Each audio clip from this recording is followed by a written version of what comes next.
When I'm telling you, I sat down in the car and my daughter said, "Mama, you big?" And I said, "Huh?" My 3-year-old daughter. She said, "Mama, you big.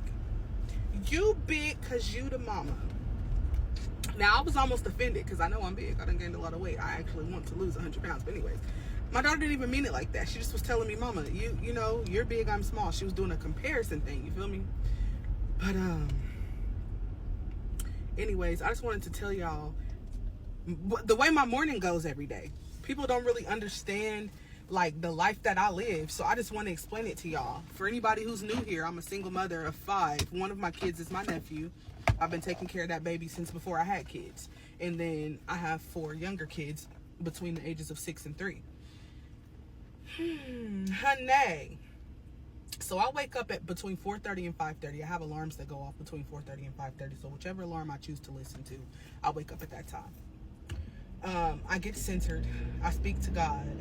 I get in a place where I'm mentally prepared to get out of bed. I get out of bed. If I am on a good tip, I will go straight to my Bible. But there are times where it's like, okay, now I got to go downstairs and pick out the clothes. Now, for the past few days, I've been picking out clothes in the morning. I usually pick out everybody's clothes at night because it's much easier. I don't got to pick out the 13-year-old's clothes, but everybody else I do. So it's much easier if I pick out all 5 of our outfits at night so that when I wake up, we already on a good tip. But as I've been stating in other videos, I'm a little behind on laundry, a lot of behind on laundry. So I've washed a lot of loads. I keep folding them, putting them away, washing more. So I got a whole bunch of loads of laundry that's just, I'm in the process of getting dressers, okay? So anyways, so I just go downstairs and go through the laundry baskets and find the outfits in the morning. Chaotic, very chaotic. But when you don't have anywhere else to put the clothes but baskets because you're running out of space because there's so much people and not enough storage space, and you need new dressers because your kids broke the plastic dressers, but the plastic dressers weren't big enough anyways, you feel me? So anyways, going through that. Get all that together, start me a pot of coffee. This morning I taught my 6-year-old how to start me a pot of coffee because baby needs the coffee. I'm in a discipleship class where we are reading out of a book called Not a Fan. Oh my goodness, it's really pulling a lot out of me, teaching me what fan-like tendencies I have when it comes to my Christian walk, because you need to be a follower, not a fan. And I'm not a fan of Jesus Christ. I'm a follower 100%, but there are some fan tendencies that I have noticed in my walk as I read this book. So, and every time I notice something, we're gonna kick it out immediately and repent. But anyway, so I read out of that. I submit my I submit what I got out of my reading into the GroupMe app that we have for the disciples in training. And then I also read a chapter out of the Bible, not just a segment, not just a verse, but a whole chapter out of the Bible. And then I put what I got out of that in there as well. So that's what I do in the morning before I even start getting kids ready.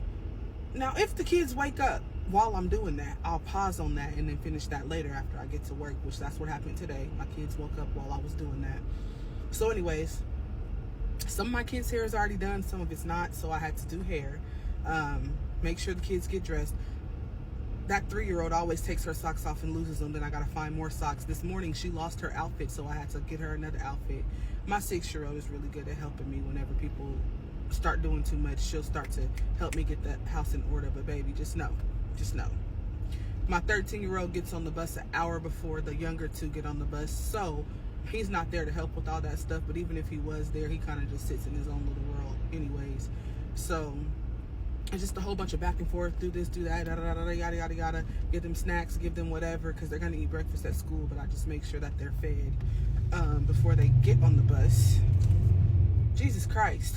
And then I still got to check my emails and stuff. Like today, one of my clients was supposed to be getting a perm today, and she messaged me and canceled. I'm glad that she canceled because I wasn't going to be there at 10 o'clock anyways. But, you know, that was a service that, you know, I usually, anyways, we'll talk about the business side later, but just know that some clients I let book without paying the deposit, but I'm going to stop doing that because it's always the ones that you trust to book without a deposit that you should have had booked with a deposit. But anyways, that's neither here nor there. So then after all 3 of my kids are on the bus, I gotta go take the younger 2 to daycare. Oh my goodness. I'm usually already showered and ready to go.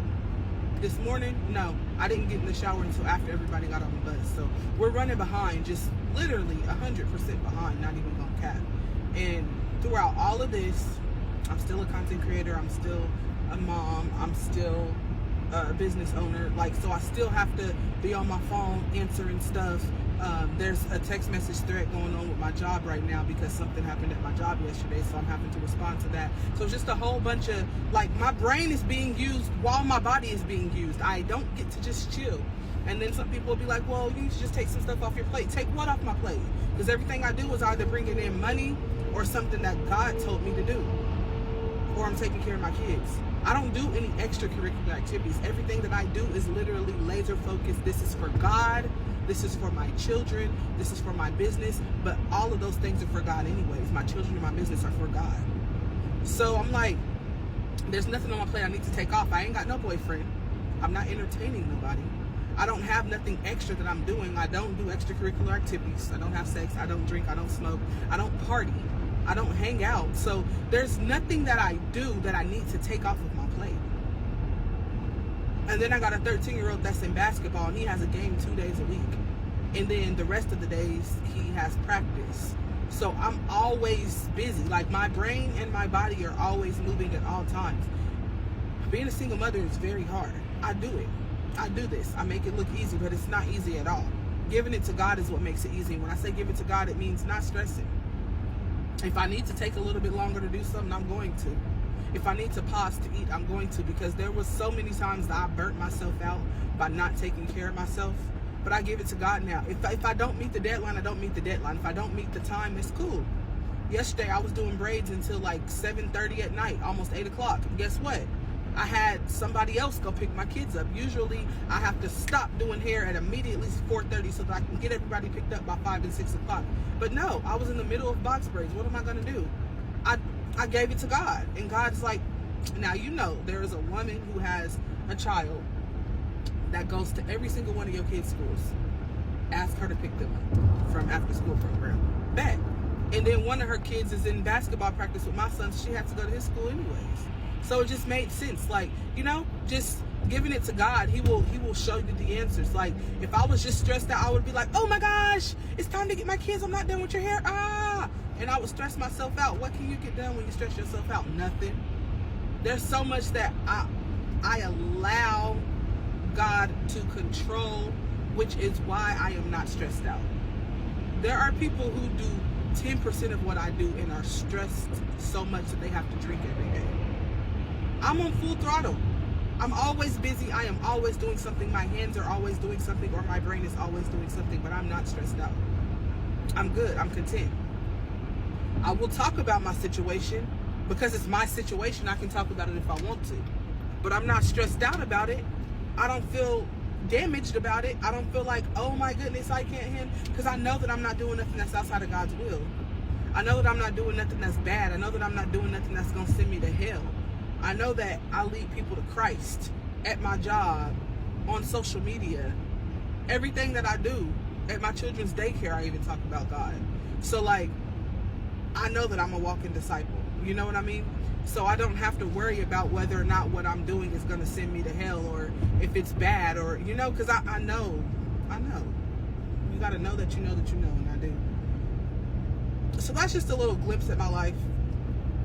I wake up at 4:30, latest 5:30 every single day, and still get out the house late every single day because, listen, you can't be perfect in every area. I am not just attempting, I am working hard to get to a point where I'm back on schedule, because usually, baby, my schedules be scheduling. I'm boom, boom, boom, boom, on time everywhere. But lately, these past few weeks, and I know what it is because I did a couple of shows in a row, and I just was having to be gone a lot. So my 13-year-old was helping a lot, but when he helped, he halfway helped. So there's a lot of stuff that was halfway done, and that just kind of piled up and piled up and piled up and piled up. And then with me being tired, it's still piling up. It's still piling up. So now I'm like, now I got to get stuff in order, but this is like months worth of stuff that I have to get in order. And that makes it harder because it should have been in order from the beginning. So yeah, doing it alone is hard, but when you got God, you are never actually alone, because Holy Spirit will guide you in what you should do, what you should say, and all of that. So yeah, I just wanted to share that with y'all. Have a blessed day. I'm on my way to work now. So